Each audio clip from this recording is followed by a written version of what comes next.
Assalamualaikum warahmatullahi wabarakatuh.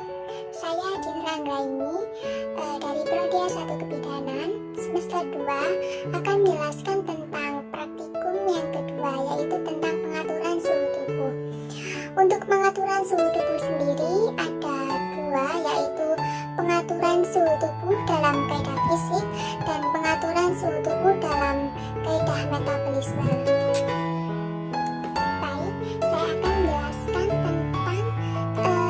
Pengaturan suhu badan atau suhu tubuh pada manusia dengan kaidah fisiknya. Untuk yang pengaturan suhu dengan kaidah fisik dikenal orang itu sebagai pengaturan lebih banyak pada penggunaan otot-otot tubuh dan secara fisik. Di antaranya yang kemungkinan terjadi pada pengaturan suhu tubuh dalam kaidah fisik ini yaitu yang pertama yaitu suhu badan tinggi melebihi normal. Untuk yang kedua yaitu suhu badan rendah melebihi normal juga.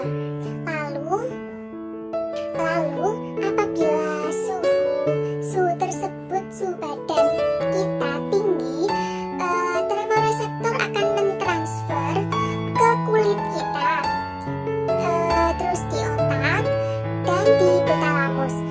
Untuk yang di sini berfungsi sebagai termostat untuk mengatur suhu darah yang melaluinya. Untuk mekanisme koreksi akan diarahkan atau dirangsang oleh hipotalamus dengan menggunakan koordinasi tubuh. Berikut saya akan menjelaskan tentang mekanisme koreksi apabila suhu badan kita atau suhu yang dialami oleh manusia tersebut itu tinggi. Untuk yang pertama yaitu vasodilasi. Vasodilasi ini yaitu pembuluh darah mengembang untuk berdekatan dengan kulit kita atau kulit yang di lingkungan luar yang memungkinkan panas dibebaskan keluar. Lalu untuk mekanisme koreksi yang kedua yaitu bulu kulit. Bulu kulit ini ditegaskan untuk mengurangi udara yang terperangkap pada kulit kita supaya panas mudah dibebaskan karena udara tersebut adalah konduktor panas yang baik. Lalu bulu kulit ini diatur oleh otot erektor kita. Lalu untuk mekanisme yang ketiga yaitu apabila lebih banyak darah pada kulit kelihatan merah. Hal tersebut memudahkan panas darah terbebas keluar melalui proses penyinaran. Lalu untuk mekanisme koreksi yang keempat yaitu berpeluh. Berpeluh ini air keringat yang dirembes oleh kelenjar keringat mempunyai panas pendam tentu yang tinggi dan dapat menyerap panas yang tinggi dan terbebas ke lingkungan sekitar apabila air peluh menguap. Lalu untuk penjelasan setelah ini yaitu saya akan menjelaskan tentang apabila suhu tubuh dalam manusia tersebut mengalami rendah. Tadi kan kita sudah menjelaskan tentang suhu tubuh apabila suhu tubuh manusia itu tinggi. Sekarang saya akan menjelaskan tentang apabila suhu tubuh manusia itu rendah. Baik, untuk apabila suhu tubuh manusia rendah, termoreseptor akan menaikkan suhu pada kulit, di otak dan di hipotalamus. Untuk termostat mengatur suhu darah yang melaluinya.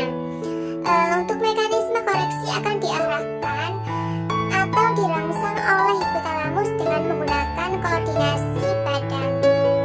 Baik, setelah ini saya akan jelaskan tentang mekanisme koreksi suhu badan yang dialami oleh manusia tersebut ketika rendah.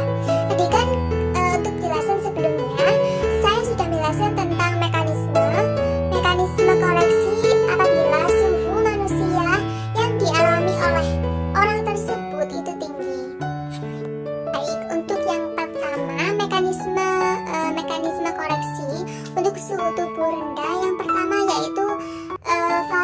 vasokonstriksi. Vasokonstriksi ini yaitu pembuluh darah itu menyempit untuk menjauhi kulit agar panas tak banyak keluar ke lingkungan sekitar. Untuk yang kedua yaitu bulu kulit ditegakkan agar lebih banyak udara yang terperangkap pada kulit kita supaya panas tersebut sukar atau sulit dibebaskan karena udara adalah konduktor panas yang baik. Jadi bulu kulit tersebut diatur oleh otot erektor. Untuk mekanisme yang ketiga, mekanisme koreksi untuk suhu tubuh rendah. Yang ketiga yaitu apabila kondisi kulit kita itu kurang darah. Untuk kulit yang kurang darah, kulit kurang kelihatan kemerahan atau pucat, kurang mengalami proses penyinaran untuk menyegah panas terbebas keluar lingkungan. Baik, untuk mekanisme yang terakhir atau yang keempat tentang suhu tubuh yang rendah ini yaitu apabila kondisi kita yaitu kurang keringat. Kurangnya keringat ini saat kurang air keringat pada tubuh kita, air keringat dirembeskan oleh kelenjar peluh, maka panas tak banyak dibebaskan melalui penguapan air peluh. Baik, untuk video selanjutnya saya akan menjelaskan tentang pengaturan suhu tubuh atau suhu badan pada manusia dengan kaidah yang kedua. Untuk kaidah yang pertama tadi kan kaidah fisik. Untuk yang kedua saya akan menjelaskan tentang kaidah metabolisme. Baik, setelah ini saya akan menjelaskan tentang pengaturan suhu badan manusia atau pengaturan suhu tubuh manusia dengan kaidah metabolisme atau metabolik. Tadi kan sudah dijelaskan ya, yang pertama untuk kaidah untuk pengaturan suhu tubuh manusia dengan kaidah fisik. Untuk yang dengan kaidah metabolik ini berbeda dengan kaidah fisik. Untuk yang kaidah fisik tadi itu merujuk pada fisiknya, dan untuk yang metabolik ini itu merujuk pada kimia, tapi tetap bergantung pada otot-otot tubuh. Untuk yang pengaturan suhu tubuh dengan kaidah metabolik ini dikenal oleh banyak orang itu sebagai kaidah metabolik karena pengaturan ini lebih banyak kepada penggunaan kimia ke badan manusia daripada secara fisik.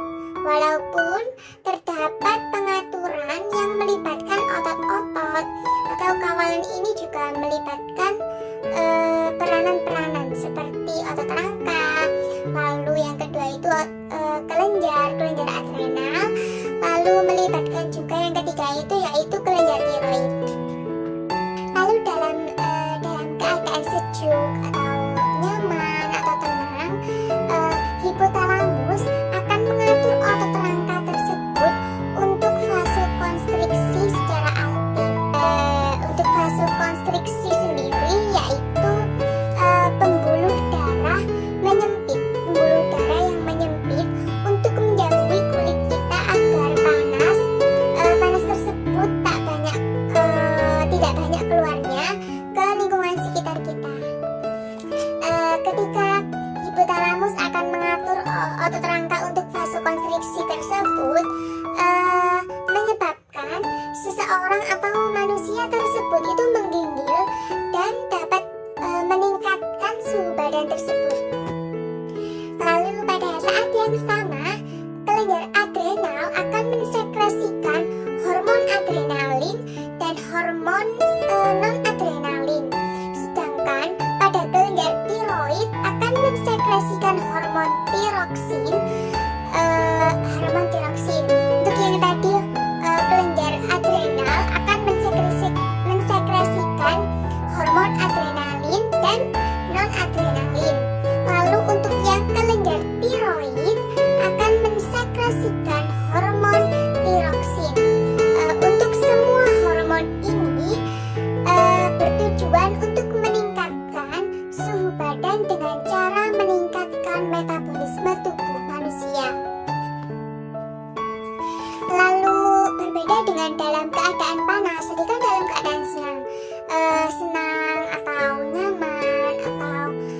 sejuk. Lalu pada keadaan panas ini, suhu tubuh atau aktivitas otot rangka akan berkurang. Begitu juga dengan sekresi hormon-hormon tertentu tadi oleh kelenjar adrenal dan kelenjar tiroid akan berkurang. Lalu saya akan menjelaskan tentang hormon epinefrin. Hormon epinefrin ini sama dengan hormon adrenal.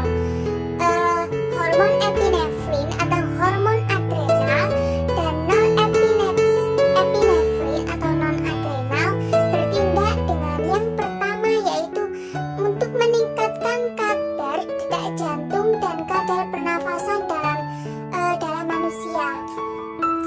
Untuk yang kedua, hormon epinefrin atau non-epinefrin bertindak dengan meningkatkan tekanan darah pada manusia. Untuk yang ketiga, hormon epinefrin dan hormon non-epinefrin bertindak dengan meningkatkan metabolisme pada badan. Lalu untuk yang terakhir, hormon epinefrin atau hormon adrenal dan hormon non-epinefrin atau non-adrenal bertindak dengan meningkatkan kadar gula darah dengan cara merangsang pengubahan glikogen ke glukosa. Baik, saya ulang lagi, yaitu meningkatkan kadar gula darah dengan merangsang atau pengubahan glikogen ke glukosa. Baik, saya akan jelaskan tentang pengaturan kadar gula yang tinggi. Di video selanjutnya ada pengaturan gula darah yang tinggi, ada juga pengaturan gula darah yang rendah. Untuk yang pertama yaitu pengaturan kadar gula sedikit dalam darah atau glukosa. Di antaranya kemungkinan yang terjadi adalah yang pertama yaitu kadar gula sedikit atau glukosa terlampau banyak. Untuk yang kedua yaitu kadar gula sedikit atau glukosa yang terlampau sedikit. Lalu untuk apabila kadar glukosa terlampau banyak atau terlewati banyak lebih dari jumlah batas normal, sel beta pada pulau Langerhans akan mensekresikan lebih banyak hormon insulin. Kadar glukosa dalam darah juga akan turun. Lalu proses ini akan berlanjut hingga kadar glukosa dalam darah berada pada jumlah yang normal. Baik, untuk fungsi dari hormon insulin sendiri, yaitu yang pertama untuk merangsang pengubahan glukosa ke glikogen untuk disimpan dalam hati. Untuk fungsi dari hormon insulin yang kedua yaitu untuk merangsang oksidasi glukosa yang bertujuan untuk proses respirasi di dalam sel. Apabila kadar glukosa terlampau rendah atau kurang dari jumlah normal, maka akan mengakibatkan sel alfa pada kelenjar pulau-pulau Langerhans akan mensekresikan hormon glukagen, akan mensekresikan banyak hormon glukagen. Berbeda dengan yang tadi, yang pertama yaitu kadar glukosa terlampau tinggi, lalu melebihi batas normal, maka sel beta, kalau ini yaitu sel alfa di pulau Langerhans, kalau yang tinggi yaitu sel beta dan yang rendah itu sel alfa. Kalau yang tinggi, kadar glukosa yang tinggi, sel beta di pulau Langerhans akan mensekresikan lebih banyak hormon insulin. Kalau yang kadar glukosa rendah, sel alfa akan mensekresikan hormon glukosa. Baik, untuk video selanjutnya saya akan menjelaskan tentang fungsi hormon glukagon. Hormon glukagon ini yaitu hormon sintesis yang digunakan untuk mengatasi kadar gula darah yang sangat rendah pada penderita diabetes yang menggunakan insulin. Lalu obat ini juga bisa digunakan untuk membantu mempermudah pemeriksaan radiologi pada saluran pencernaan. Hormon glukagon ini berfungsi untuk meningkatkan gula darah, glukosa, dan glukagon ini bekerja dengan cara memicu hati untuk mengubah gula simpanan atau biasa disebut glikogen menjadi glukosa, lalu melepaskannya ke dalam aliran darah untuk membantu prosedur radiologi. Glukagen akan bekerja dengan merelaksasi otot halus pada saluran pencernaan, sehingga gerakan peristaltik berhenti untuk sementara waktu. Lalu ada efek samping dari penggunaan glukagon tersebut. Untuk efek samping yang dapat terjadi akibat penggunaan glukagon adalah yang pertama yaitu iritasi atau kemerahan atau bengkak-bengkak di sekitar tubuh kita atau di area suntikan tersebut. Untuk glukagon tersebut yaitu bentuk obatnya yaitu suntikan. Lalu untuk efek samping yang kedua, bisa jadi orang tersebut itu mual, muntah. Lalu yang efek samping yang ketiga yaitu sakit kepala. Untuk penggunaan glukagon dapat menyebabkan terjadinya perubahan kadar gula darah, termasuk rendahnya kadar gula darah atau biasa disebut hemoglikemia, atau justru tingginya kadar gula tangga yaitu hyperglikemia. Baik, untuk materi yang ketiga dari praktikum kedua yaitu bagaimana cara mengukur suhu tubuh berdasarkan keadaan usia kita. Perlu diketahui bahwa suhu tubuh merupakan ukuran dari kemampuan tubuh dalam menghasilkan dan menyingkirkan panas yang ada di dalamnya. Kondisi ini biasanya akan dipicu oleh beberapa hal seperti suhu lingkungan atau kondisi kesehatan seseorang, atau apalagi pada saat imun kita tinggi atau pada saat imun kita itu turun. Lalu normalnya suhu tubuh itu akan berubah-ubah tergantung pada aktivitas yang kita lakukan. Jadi suhu tubuh kita itu akan berubah-ubah tergantung pada aktivitas yang kita lakukan itu pada saat itu juga. Di samping itu, normalnya manusia memiliki suhu tubuh antara 36,5 derajat Celcius sampai 37,2 derajat Celcius.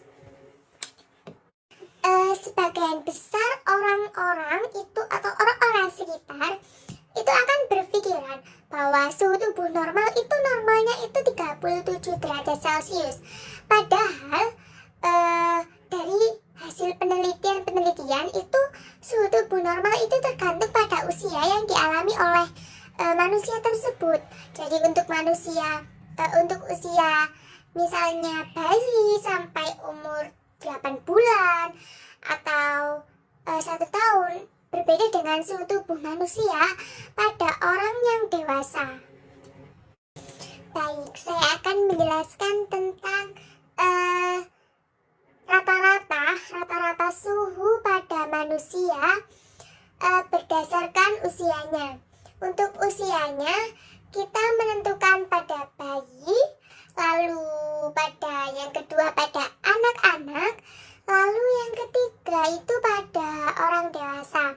Jadi antara ketiga ini suhu tubuh itu rata-rata suhu tubuh yang berbeda-beda, jadi tidak sama dengan ketiga orang. Jadi misalnya kalau bayi itu normalnya itu sekian, kalau yang anak-anak normal itu sekian, dan yang dewasa itu normalnya sekian, jadi tidak sama. Misalnya semua normal itu 30 derajat, jadi berbeda gitu. Baik, untuk suhu normal pada bayi yaitu 36,3 sampai 37,7 derajat Celcius. Itu normalnya pada bayi. Berbeda lagi untuk normalnya pada anak-anak. Untuk suhu normalnya pada anak-anak yaitu rata-rata kurang lebih itu 36,1 derajat Celcius sampai 37,7 derajat Celcius. Untuk yang ketiga, rata-rata suhu normal pada orang dewasa berbeda dengan untuk bayi dan anak-anak.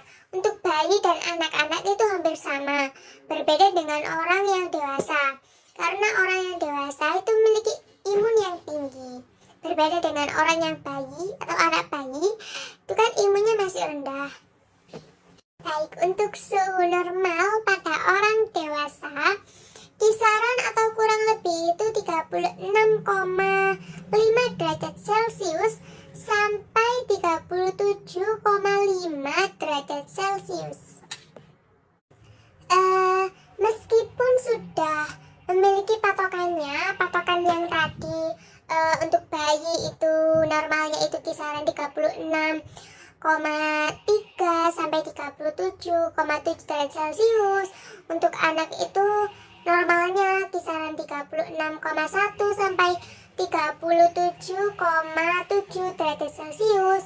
Untuk yang dewasa normalnya itu 36,5 derajat Celcius sampai 37,5 derajat Celcius.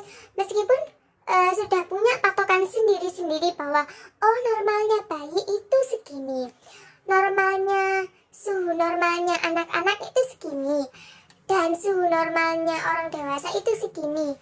Itu meskipun kita sudah punya, tapi suhu normal tubuh itu berbeda-beda sepanjang harinya. Jadi untuk hal-hal yang perlu kalian tahu tentang bagaimana cara yang tepat atau yang akurat untuk mengukur suhu tubuh manusia, dan untuk mengantisipasi adanya kondisi kesehatan lain. Untuk tersebut, apakah membutuhkan atau memerlukan penanganan yang lebih lanjut atau tidak? Terus hal yang pertama yang perlu kalian pecamkan atau camkan yaitu yang kalian butuhkan yaitu penyediaan termometer di dalam rumah. Untuk termometer sendiri itu wajib di setiap rumah, gunanya untuk menganalisis